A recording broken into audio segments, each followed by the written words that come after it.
Hello my dear God's.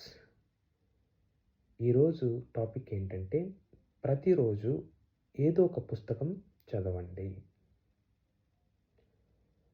పుస్తకాలు చదవడం వలన పండిత జ్ఞానం వస్తుంది, కానీ పరమాత్మ జ్ఞానం రాదు. పండిత జ్ఞానం సంపాదించుకోవడానికి పుస్తకాలు చదవాలి. అలాగే పరమాత్మ జ్ఞానం సంపాదించుకోవడానికి మెడిటేషన్ చేయాలి. ఎవ్రీడే 3 విషయాలు కంపల్సరీ చేయాలి.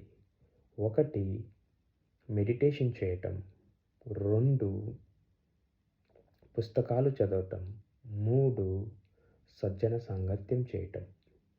ఏదైతే మెడిటేషన్లో మీరు ఎక్స్పీరియన్స్ చెందుతారో ఆ విషయాలను, ఏదైతే బుక్స్ చదివినప్పుడు జ్ఞానం పొందుతారో ఆ విషయంను ఇతరులతో పంచుకోవటం, ఇతరులతో ఆ విషయాలను డిస్కస్ చేయటం వలన మన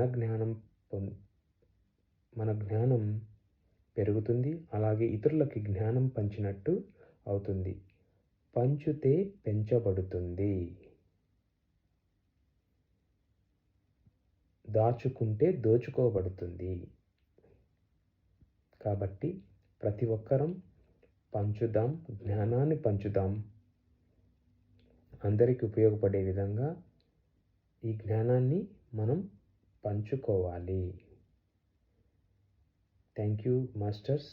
please do meditation before going to bed 5 minutes, after wake up 5 minutes to cleanse your mind. Thank you so much, God.